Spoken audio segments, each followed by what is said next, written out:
श्री नरेंद्र मोदी जी का आगमन हो चुका है। मेरा आपसे सभी से अनुरोध है कि कृपया अपनी जगह पर स्थानापन्न हो जाइए।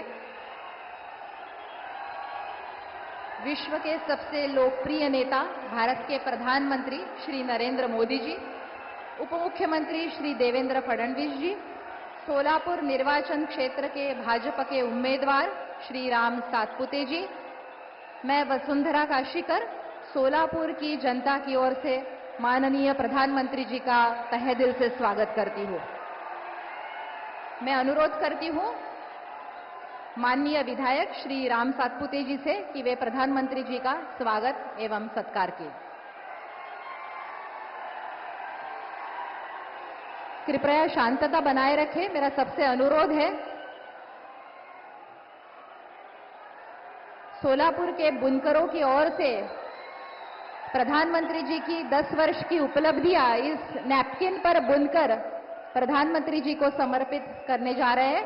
इसके बाद अनुरोध करूंगी माननीय विधायक सचिन कल्याण शेट्टी, माननीय नरेंद्र काले, सौ रोहिणी तलवलकर और सौ ज्योति वाघमारे जी से कि वे प्रधानमंत्री जी का सम्मान करें। आप देख सकते हैं सोलापुर के बुनकरों ने बुनी हुई यह सोलापुरी चादर प्रधानमंत्री जी को हम समर्पित कर रहे हैं, जिस पर प्रधानमंत्री जी की छवि बुनकरों ने बुनी है।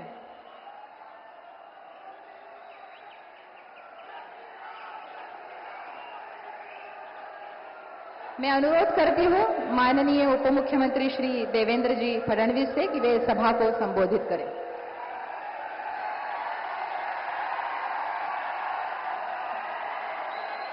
भारत माता की, भारत माता की, छत्रपति शिवाजी महाराज की, धर्मवीर छत्रपति संभाजी महाराज की, जय श्री राम, जय जय श्री राम।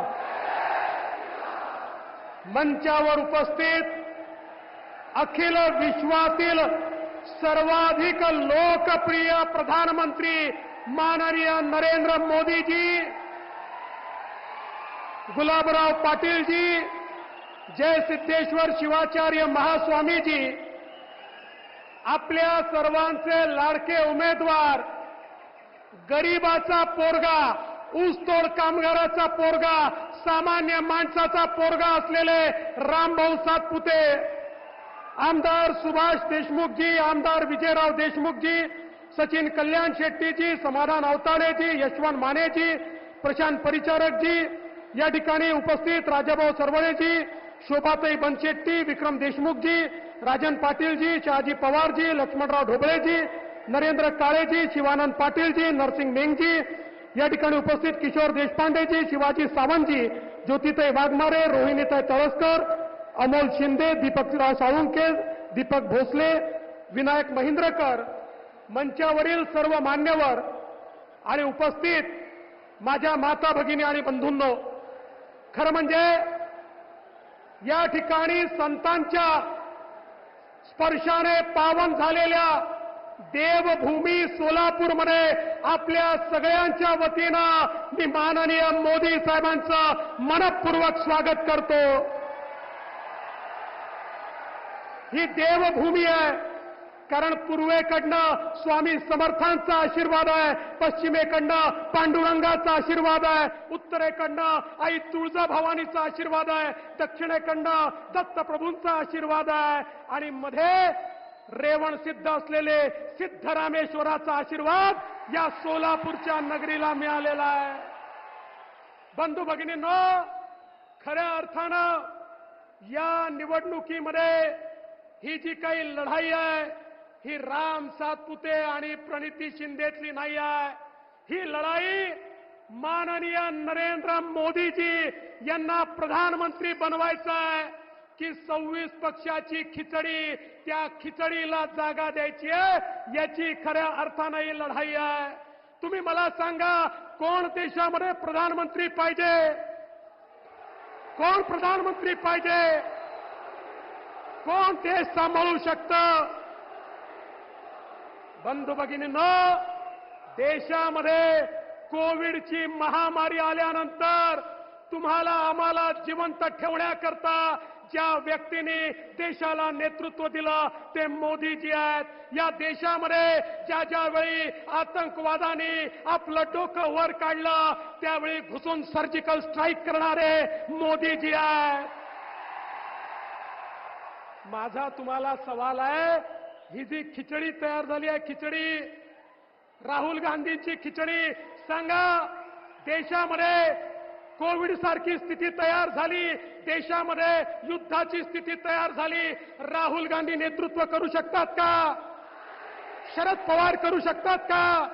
उद्धव ठाकरे करू शकतात का? मुलायम सिंगांचा पोरगा करू शकतो का? लालू प्रसादचा पोरगा करू शकतो का? ममता बॅनर्जी करू शकते का? स्टॅलिन करू शकतो का? मग एकच व्यक्ती या देशामध्ये देशाचं नेतृत्व करू शकतो आणि त्या व्यक्तीचं नाव आहे तुमचे आमचे या देशाचे माननीय नरेंद्र मोदीजी. बंधू भगिनींनो, या सोलापूरवर मोदीजींचं प्रेम आहे, सोलापूरकरांचं मोदीजींवर प्रेम आहे. पण यावेळेस प्रेम व्यक्त करायचं असेल तर ते राम सातपुतेच्या माध्यमातून करावं लागेल. रामची बटन दाबली की थेट मोदीजी पर्यंत तुम्ही पोहोचणार आहात. आणि मी खऱ्या अर्थानं तुम्हाला एवढंच सांगण्याकरता आलो आहे, विकासाची कामं आपण पाहतोय, बदललेला जिल्हा आपण पाहतोय, रस्त्यांची कामं पाहतोय, पिण्याची पाईपलाईन या ठिकाणी येते आहे, हे आपण सगळे बघतोय. आणि आता आयटीचं हब बनवायचं असल्यामुळे बिना एअरपोर्टचं आयटी हब बनत नाही, एअरपोर्टचं काम देखील या ठिकाणी चाललेलं आहे, ते देखील आपण सगळे मिळून पाहतोय. पण या ठिकाणी मला दुर्दैवाने म्हणावं असं वाटतं की आपल्या विरोधात जे उमेदवार आहेत त्यांचे विचार बघा. वडील म्हणतात या देशामध्ये हिंदू आतंकवाद आहे आणि मुलगी म्हणते पुलवामाचा हल्ला हा भाजपवाल्यांनी घडवलेलं षडयंत्र आहे. अरे लाज वाटली पाहिजे. अरे जाऊ द्या, निवडणुका येतील, निवडणुका जातील, पण शहीदांचा अपमान, जवानांचा अपमान सोलापूरकर सहन करणार आहेत का? हा माझा तुम्हाला सवाल आहे. जवानांचा अपमान आणि शहीदांचा अपमान सहन होणार नाही. यांना घरचा रस्ता दाखवा आणि येत्या 7 तारखेला गरिबाचं पोर असलेला तुमचा उमेदवार, खरं म्हणजे चहावाल्या प्रधानमंत्र्यांच्या सोबत गरिबाचा पोरगा शोभतो, सोन्याचा चमचा घेतलेले सोबत नाही. त्यामुळे रामभाऊ सातपुतेंना या ठिकाणी निवडून द्या एवढीच विनंती करतो आणि माझं बोलणं संपवतो. धन्यवाद. जय हिंद, जय महाराष्ट्र. पंडित दीनदयाल जी उपाध्याय ने कहा था कि समाज के मैले कुचेले लोग ही हमारे नारायण है और उनकी सेवा करना ही हमारा धर्म है. 19 जनवरी को 15,000 मजदूरों को खुद के मकान सौंपकर आदरणीय प्रधानमंत्री जी ने दीनदयाल जी का सपना ही वास्तव में धरा पर साकार किया था. आज की तारीख में करोड़ों लोगों के जीवन में बुनियादी परिवर्तन लाने वाले और विकास की गंगा गरीबों के घर आंगन तक पहुंचाने वाले भारत के भगीरथ आदरणीय प्रधानमंत्री श्री नरेंद्र मोदी जी, आप देश के आश्वासन हो, आप देश की मां बहनों के लिए, सर्वहारा वर्ग के लिए आशा हो, उम्मीद हो. मैं अनुरोध करती हूं आदरणीय प्रधानमंत्री जी से कि वे हम सबका मार्गदर्शन करें.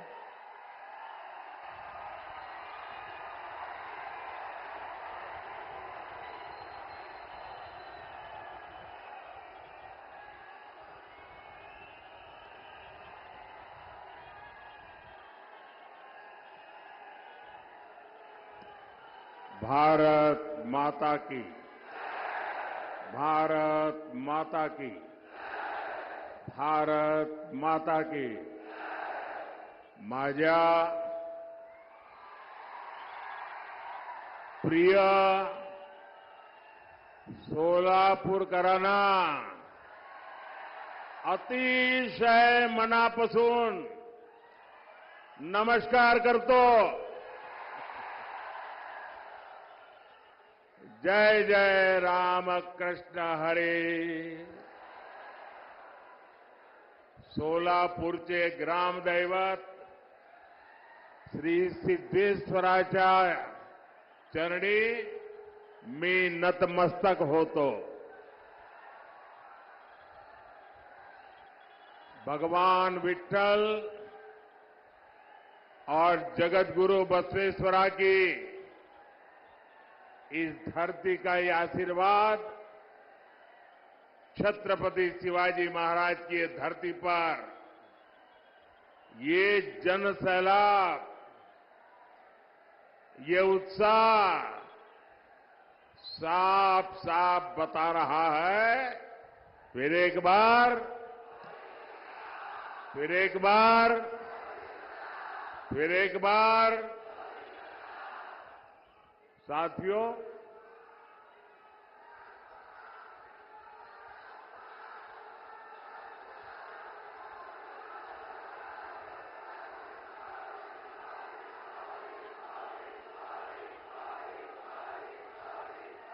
साथियों, ये सोलापुर का प्यार देखिए.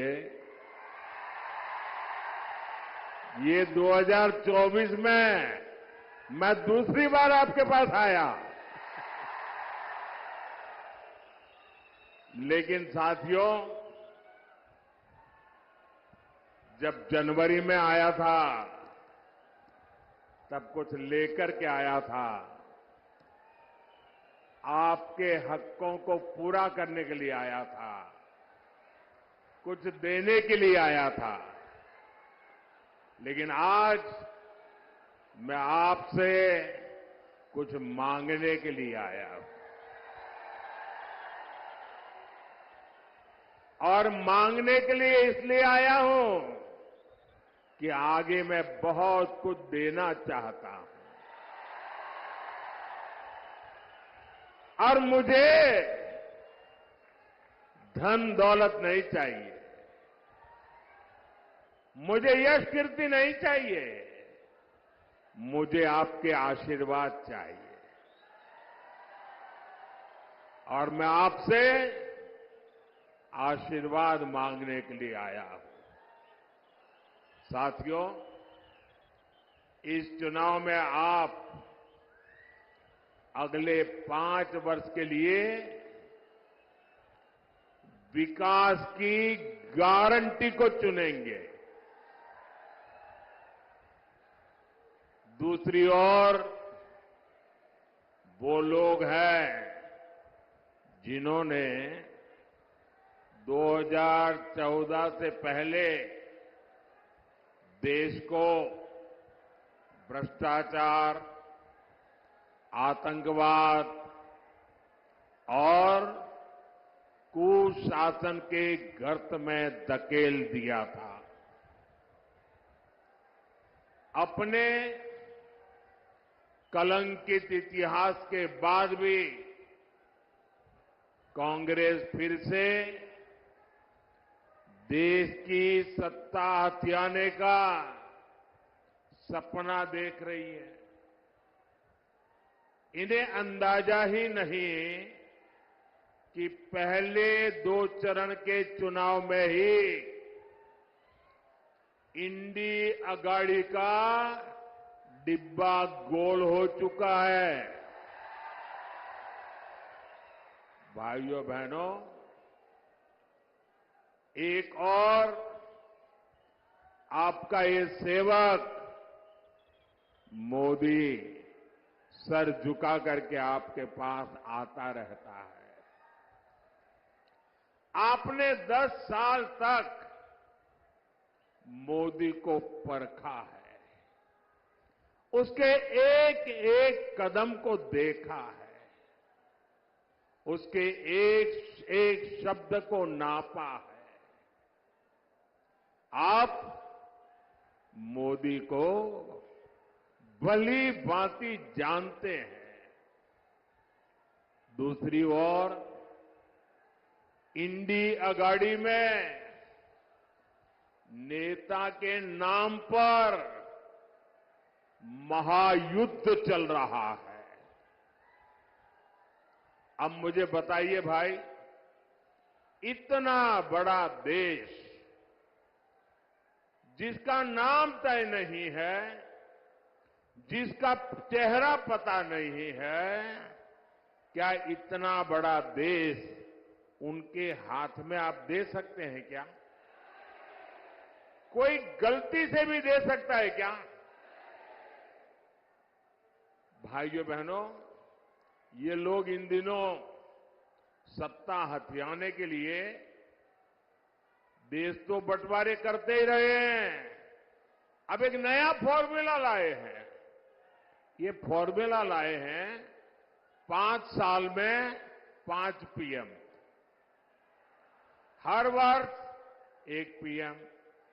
वो जितना खजाना लूटना है लूटेगा, फिर दूसरे साल दूसरा पीएम, फिर वो लूट करेगा, तीसरे साल तीसरा पीएम, चौथे साल चौथा पीएम, 5वें साल 5वां पीएम। क्यों भाई? और यहां नकली शिवसेना वाले क्या कहते हैं मालूम है? ये नकली शिवसेना वाले तो कह रहे हैं कि उनके यहां तो पार्टी में पीएम पद के लिए ढेर सारे लोग हैं। और उनके एक बड़बोले नेता ने तो कह दिया, हम 1 साल में 4 पीएम बनाए तो उसमें भी क्या जाता है? आप मुझे बताइए, 5 साल 5 पीएम जैसे फॉर्मूला से इतना बड़ा देश चल सकता है क्या? जरा मन से बताइए ना, मुझे पता चले। चल सकता है क्या? कभी भी उस दिशा में हम जा सकते हैं क्या? नहीं चल सकता ना। लेकिन उन्हें अब यही एक रास्ता बचा है सत्ता हथियाने का, क्योंकि उन्हें देश नहीं चलाना है, उन्हें आपके भविष्य की चिंता नहीं है, उन्हें तो मलाई खानी है, मलाई। भाइयों और बहनों, ये हमारा महाराष्ट्र सामाजिक न्याय की धरती है। इस धरती ने ज्योतिबा फुले, सावित्रीबाई फुले, बाबा साहब आंबेडकर के रूप में ऐसी महान संतानें दी हैं जिन्होंने समाज के सबसे कमजोर वर्गों को ताकत दी, प्रेरणा दी। आपने कांग्रेस के 60 साल का शासन भी देखा है और आपने मोदी के 10 साल का सेवा काल भी देखा है। पिछले 10 वर्षों में सामाजिक न्याय के लिए जितना काम हुआ उतना आजादी के बाद इसके पहले कभी नहीं हुआ था।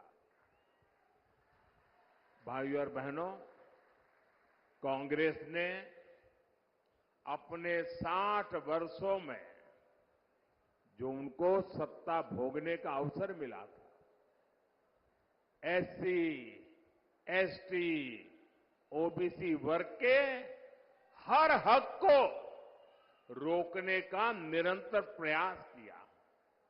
और उसके पीछे उनकी फिलॉसफी थी। उनकी फिलॉसफी ये थी कि इनको ऐसे ही रहने दो ताकि वो हमारे आश्रित रहे और जब चाहे तब हम उनसे जो वोट चाहिए वो लेते रहे। जानबूझकर के ऐसा किया।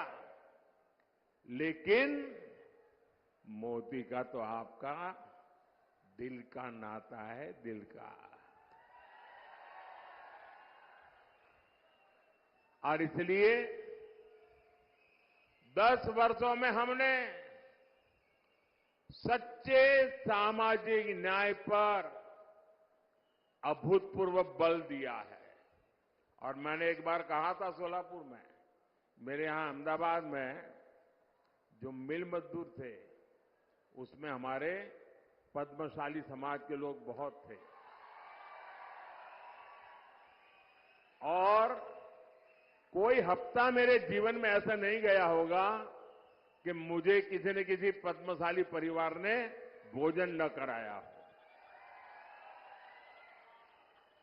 और एक प्रकार से मैं उनका नमक खा करके बड़ा हुआ हूं। और आज मैं जो गरीबों की सेवा कर रहा हूं ना, मैं उनका कर्ज चुका रहा हूं। हमने ओबीसी कमीशन को संवैधानिक दर्जा दिया। मेडिकल की परीक्षा में ओबीसी आरक्षण लागू किया। ये भाजपा है जिसने एससी एसटी के आरक्षण में जो पॉलिटिकल आरक्षण होता है वो हर 10 साल में बढ़ाना होता है। पहले अटल जी की सरकार को मौका मिला था, उन्होंने 10 साल बढ़ाया। फिर मोदी को मौका मिला, हमने भी 10 साल बढ़ाया।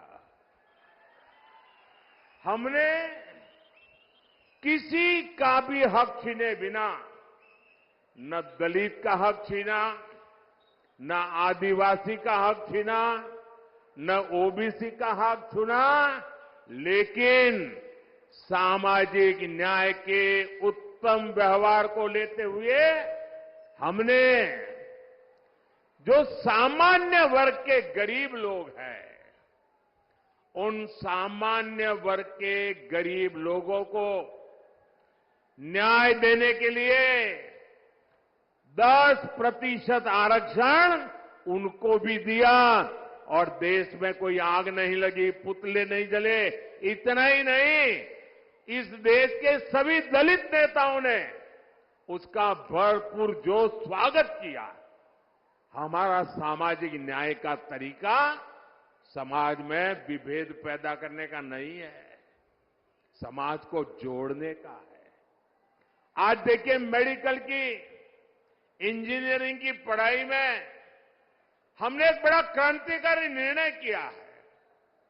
आज कुछ लोगों को वो जरा मजाक लगती होगी, लेकिन हमने तय किया है, मुझे अब गरीब मां का बेटा भी डॉक्टर बनाना है, गरीब मां की बेटी को भी डॉक्टर बनाना है, मुझे गरीब मां के संतानों को इंजीनियर, डॉक्टर, बड़ी बड़ी पदों पर ले जाना है। लेकिन क्या हर गरीब के नसीब में इंग्लिश मीडियम में पढ़ना संभव है क्या भाई? क्या हर बच्चा इंग्लिश मीडियम में पढ़ सकता है क्या? अगर वो मराठी मीडियम में पढ़ता है तो उसका गुनाह क्या है? ये ऐसे लोग सरकार चलाते थे। अगर आप मराठी मीडियम में पढ़ते हैं तो आपके लिए भविष्य के लिए ताले लगे जाते थे। मोदी ने सामाजिक न्याय के लिए कह दिया, अब डॉक्टर बनना है तो भी मराठी भाषा में बन सकते हो, इंजीनियर बनना है तो भी मराठी भाषा में बनकर सकते हो, अंग्रेजी नहीं आएगी तो भी आप देश चला सकते हो। भाइयों बहनों, ये मोदी का सपना है। साथियों, कांग्रेस कभी नहीं चाहती थी कि देश में दलित, आदिवासी और ओबीसी लीडरशिप देश का नेतृत्व करे। ये वही कांग्रेस है जिसने डॉक्टर बाबा साहब आंबेडकर से लेकर के बाबू जगजीवन राम जी तक हर दलित नेता का अपमान किया। बाबा साहब को भारत रत्न भी तब मिला जब बीजेपी से सहयोग के केंद्र में कांग्रेस विरोधी सरकार चलती थी। भाजपा का हमेशा प्रयास रहा है कि एससी, एसटी, ओबीसी को ज्यादा से ज्यादा प्रतिनिधित्व मिले। 2014 में आपने प्रचंड बहुमत दिया तो एनडीए ने दलित के बेटे को देश का राष्ट्रपति बनाया। 2019 में जब आपने फिर से एक बार हमें प्रचंड जनादेश दिया तो हमने देश के इतिहास में पहली बार एक आदिवासी बेटी को भारत के राष्ट्रपति के रूप में आज प्रस्तावित किया। भाइयों बहनों, मुझे गर्व है, आजादी के बाद पहली बार हुआ है, आजादी के बाद पहली बार ये दशक ऐसा आया है कि आज विधायकों की संख्या देख लीजिए, सांसदों की संख्या देख लीजिए, पूरे देश में एमएलए हो, एमएलसी हो, एमपी हो, लोकसभा हो, राज्यसभा हो, एससी, एसटी, ओबीसी सबसे ज्यादा भाजपा के चुन करके आते हैं। आज केंद्रीय मंत्रिमंडल में 60%, 60% इन्हीं वर्गों से आए हुए लोग केंद्र के मंत्री हैं और देश को नई ऊंचाई पर ले जा रहे हैं। आज कांग्रेस और इंडी अगाड़ी वाले ओबीसी प्रतिनिधित्व के नाम पर झूठ फैला रहे हैं। असल में इन लोगों की खुद की सच्चाई देश के सामने आ गई है और इससे ये बौखलाए हुए हैं, परेशानी हो रही है। आपने देखा होगा पूरे चुनाव में ये इंडी अगाड़ी के जितने लोग हैं उनके भाषण का मुद्दा क्या है? देश का कोई मुद्दा है? सिर्फ और सिर्फ मोदी को रोज नई गाली देना। पूरी डिक्शनरी उन्होंने खोल के रख दी है, नई नई गालियां रोज निकालते रहते। अरे भाई कुछ देश के लिए तो बोलो। नहीं, उनके पास विजन नहीं जी। हमारे पास विजन भी है और ये जीवन भी है विजन के लिए खपाने के लिए। साथियों, दशकों तक कांग्रेस ने एससी, एसटी, ओबीसी के साथ जिस तरह से विश्वासघात किया, उससे ये सभी कांग्रेस और इंडी अगाड़ी से पूरी तरह छिटक चुके हैं। इस वजह से कांग्रेस और इंडी अगाड़ी वाले बुरी तरह बौखला गए हैं।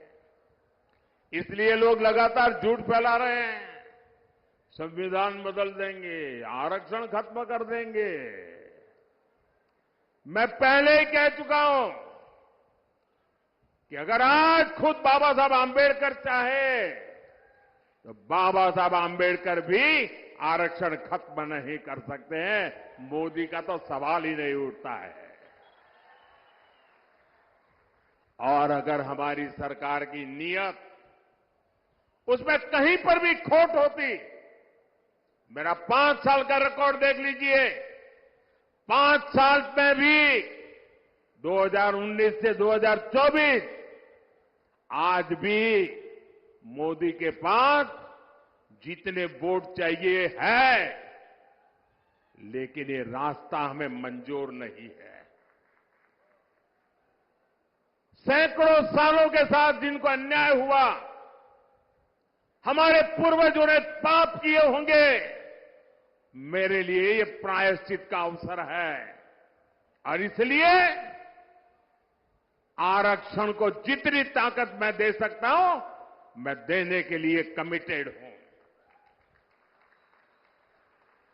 मैं आज देश से अधिक सीटें इसलिए मांग रहा हूं ताकि कांग्रेस और इंडी गाड़ी के लोग, जब दलित उनके हाथ से निकल गए, आदिवासी उनके हाथ से निकल गए, ओबीसी उनके हाथ से निकल गए, ये बहुत बड़ी मात्रा में विजयी होकर के बीजेपी के साथ आते हैं, तब उन्होंने तय किया है और प्रयोग भी शुरू कर दिया है, एससी, एसटी, ओबीसी के आरक्षण में लूट मारने का, और वो माइनॉरिटी को देना चाहते हैं।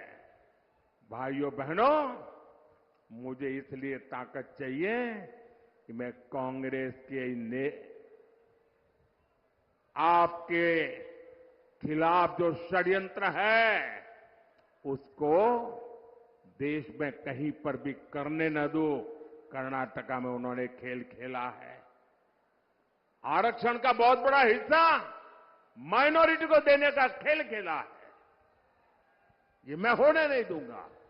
और इसलिए आपसे मैं आशीर्वाद मांगने आया हूं मोदी को मजबूत करो। साथियों, कांग्रेस के 60 वर्षों के राज में देश में सबसे ज्यादा एससी, एसटी, ओबीसी परिवार ही उन्हीं के सबसे ज्यादा हाल खराब रहे। आप अपने गांव में देख लीजिए, अगर गांव के बाहर झुपड़ी में रहना पड़ता है, कौन है? हमारे एससी समाज के लोग हैं। मुसीबत में जीना पड़ता है, कौन है? हमारे एसटी समाज के हैं। तकलीफों में जीना पड़ता है, कौन है? हमारे ओबीसी समाज के लोग हैं। मोदी ने इन परिवारों को ही अपनी प्राथमिकता बनाया। 10 वर्षों में गरीब कल्याण की जितनी भी योजनाएं हमने बनाई, हमारी योजना सबके लिए है, बिना भेदभाव के हैं, समाज के हर वर्ग के लिए है। और स्वाभाविक है, जो लोग 50-60 साल से पिछड़े हुए थे, उनको उसका लाभ पहले मिल रहा है। और हम तो मानते हैं, इस देश की संपत्ति का पहला अधिकार उन लोगों का है जो पंक्ति में आखिर में बैठे हुए हैं। महात्मा गांधी भी यही कहते थे।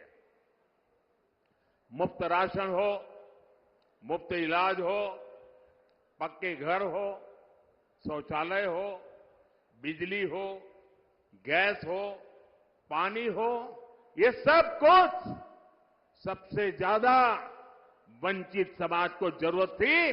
और वंचित समाज की वो आकांक्षाएं आजादी के इतने सालों के बाद आपका सेवक मोदी पूरी कर रहा है। भाई, वहां वो सज्जन तस्वीर लेके आए हैं, मैंने तस्वीर देख लिया। बैठिए, पीछे आप लोगों को परेशान कर रहे हैं। आपका मैं बहुत आभारी हूं आपके प्यार के लिए, लेकिन औरों को परेशान मत करो भाई।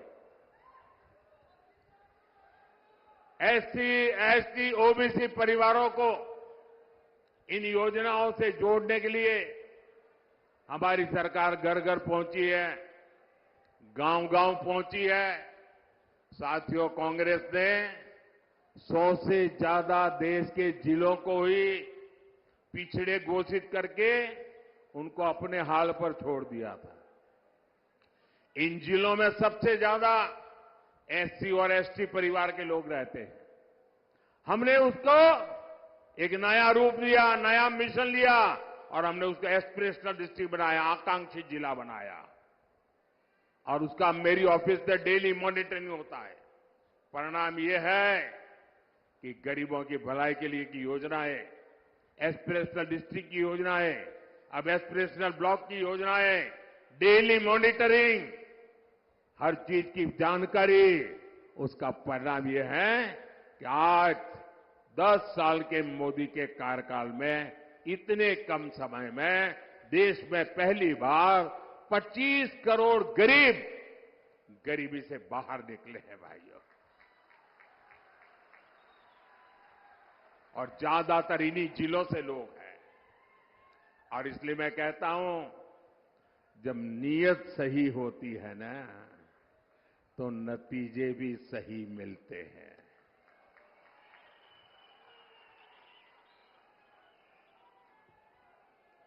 साथियों, भाजपा का सामाजिक न्याय का एक और उदाहरण वाइब्रेंट विलेज प्रोग्राम भी है।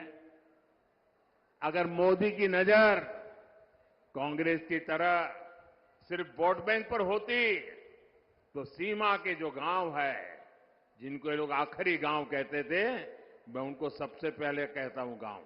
दुनिया के किसी को देश को एंट्री होना है ना, सूरज की पहली किरण भी वहीं आती है जी। और सूरज डूबता है तो आखिरी किरण भी वहीं से आती है। गांव के लिए वाइब्रेंट विलेज प्रोग्राम क्यों चलता है?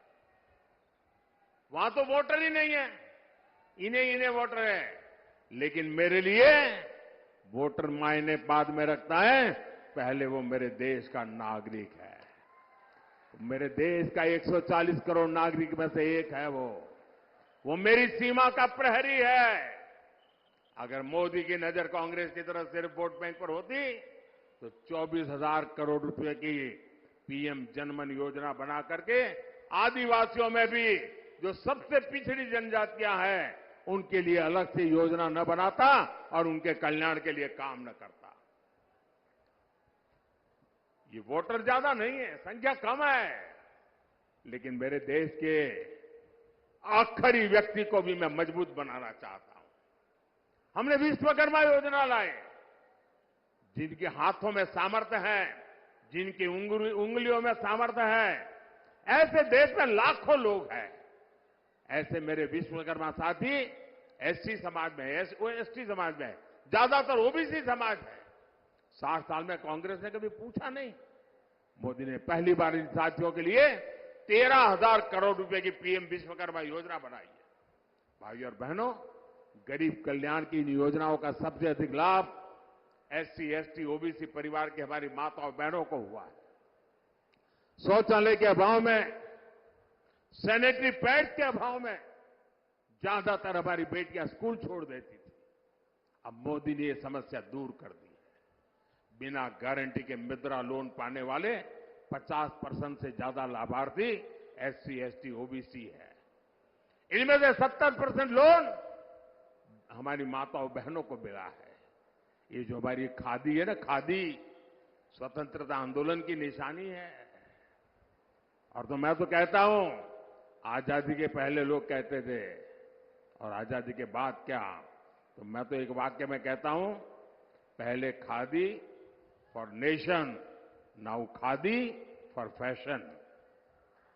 कांग्रेस ने तो उस खादी को भी बर्बाद कर दिया था। खादी के काम में भी बड़ी संख्या में हमारे यही समाज के लोग हैं जो अति वंचित लोग हैं। मोदी ने खादी को फिर से जीवंत कर दिया। साथियों, कांग्रेस ने तो बाबा साहब के संविधान को जम्मू कश्मीर में लागू नहीं होने दिया था। आर्टिकल 370 बनाकर कांग्रेस ने देश के संविधान का अपमान किया था। एनडीए सरकार ने, मोदी ने 370 हटाई तो सामाजिक न्याय का अधिकार जम्मू कश्मीर में हमारे जो लोग हैं उनको मिला।